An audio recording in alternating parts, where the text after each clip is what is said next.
எல்லா வகையான அடக்குமுறைக்கும் ஒடுக்குமுறைக்கும் எதிர்த்து போராடுபவன். போராளி இல்லை, டெமோக்ராட்டிக் ஃபைட்டர். போர்னா அது அசிங்கமா இருக்கு.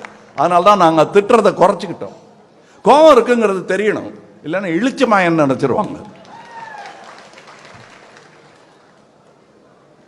அது திரும்பங்கிறது நீங்க என்னையும் சேர்த்துக்கலாம். நான் எங்க வேணா தோள் கொடுக்க வருவேன்.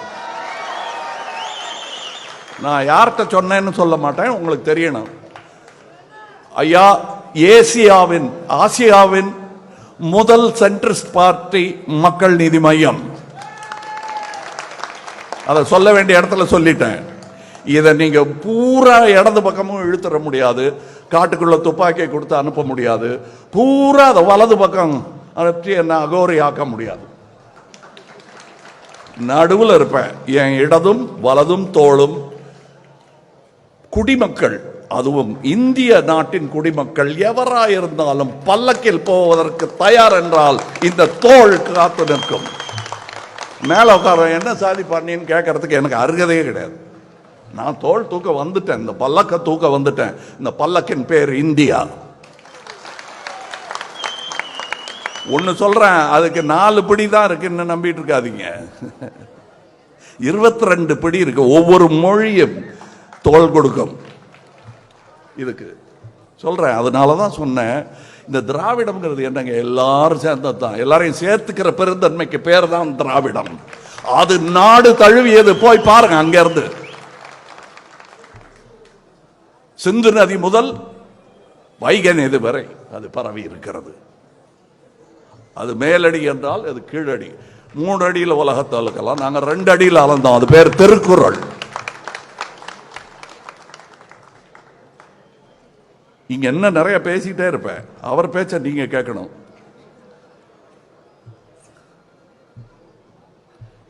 இதெல்லாம் பேசிட்டேன், நான் நோட்ஸ் எடுத்தேன். அதுக்கப்புறம் அதெல்லாம் எனக்கு உணர்வோட பேசுவதுதான், உண்மையாக பேசுவதுதான் முக்கியம்.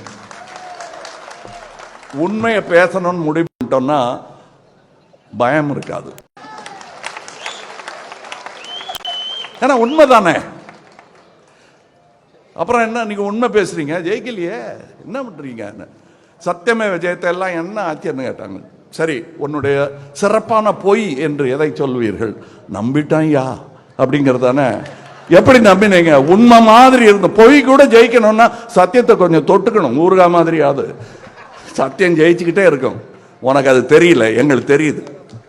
ஆனால்தான் நியாயமா நேர்மையா பேசுறவனுக்கு பொய் சொல்றவனு உடனே அடையாளம் தெரியும். உங்களுக்கு என்ன அடையாளம் தெரியுதா? நான் நேர்மையானவங்கிறது அடையாளம் தெரியுதா? பொய் பேசலைங்கிறது புரியுதா? அதை புரிஞ்சுக்கிட்டா போதும். இந்த போர் பறை உலகம் எல்லாம் கேட்கும். புரிஞ்சுக்கங்க. என்ன மாதிரி கோடி பேர் இருக்காங்க உங்களுக்கு தோள் கொடுக்க. அவனையும் சேர்த்துக்குங்க, நீங்களும் வாங்க. அது நான் மையத்தில் இருக்கிறதுனால இந்த புயல் எங்க எங்க எங்கெல்லாம் வீசுதுன்னு என்னால பார்க்க முடியுது. இங்க காத்து அடிக்காது, நாரிரும் காத்த. அதான் சொல்றாங்கல்ல மலஹாசன், ஏய் மலத்தை பத்தி எங்கிட்ட பேசாத, எங்க மூதாத தாத்தா காந்தி கிட்ட கேளு மலம்னா என்னன்னு சொல்லுவாரு, அள்ளுவார். அன்னைக்கு கல்கட்டாவில் 1908 நடந்த போது காங்கிரஸ்காரங்கள்லாம் அதெல்லாம் சாப்பிட்டுட்டு அங்க போய் செய்ய வேண்டியது செஞ்சுட்டு வந்தாங்க. காந்தியார் தான் போய் அதை கிளீன் பண்ணிட்டு தான் பிரேக்ஃபாஸ்ட் சாப்பிடுவாரு, காலை உண்டி. அதுக்கப்புறம் என்கிட்ட மலஹாசன் சொன்னேன்னா சந்தோஷம், சபாஷ், நான் தான் அது.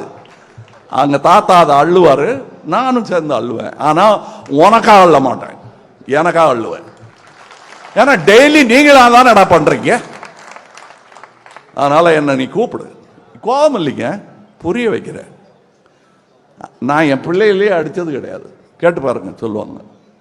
சண்டை போடலாம், கத்தலாம், ஆனா அடிக்கக்கூடாது. அது புரிஞ்ச இன்னொரு சகோதரர் இவருக்கு பிறந்த நாள் சொல்லுவது கடமையா இருந்தது. இன்னொரு பெரிய விழா நான் கனவு கண்டுகிட்டு இருந்த விழா, அதுக்கு போகணும்னு நினைச்சிட்டு இருந்தேன். சேலத்தில் நடக்குது. ஆனா இதை இப்ப செஞ்சிடணும். இப்ப இது தேவை. அங்க நிறைய பேர் பெரியவர்கள் இருக்காங்க. இங்க ஆளே இல்லையான்னா இருக்கீங்க, இங்கேயும் நிறைய இருக்காங்க. இந்த ஒரு மேடல் தான் ஆச்சரியமா பார்த்தேன். நான் கலைஞன் இல்லையா, வழக்கமா நாங்க மட்டும் ஆடிக்கிட்டு இருப்போம், இங்க இருக்கிறவங்க எல்லாம் உட்காந்து பார்த்துக்கிட்டு இருப்பாங்க. நீங்க நான் உட்காந்து பார்த்துட்டு இருந்தேன், அங்க இருந்தவங்க எல்லாம் ஆடிக்கிட்டாங்க. அதனாலதான் கூத்தன் நான் உங்களை கூத்தர்களே என்று வணங்கினேன். நானும் கூத்தன் தான், ஞான கூத்தன். அது எங்க குரு பேர். ஞான கூத்தன் ஒரு கவிஞர் இருந்தார், என் மனதில் இன்னும் இருக்கிறார். அந்த ஞான கூத்தன் குரலாக கேட்டுக்கொள்ளுங்கள். இதுக்கு மேல என்ன சொல்றது? கட்டி பிடிச்சாச்சு, அவருக்கு நம்பிக்கை கொடுத்தாச்சு. பறை பின்னாடி இருக்கு, படை இங்க இருக்கு. வெல்க வாழிய செந்தமிழ், வாழ்க நற்றமிழர், வாழிய இந்திய மணித்திருநாடு. வணக்கம்.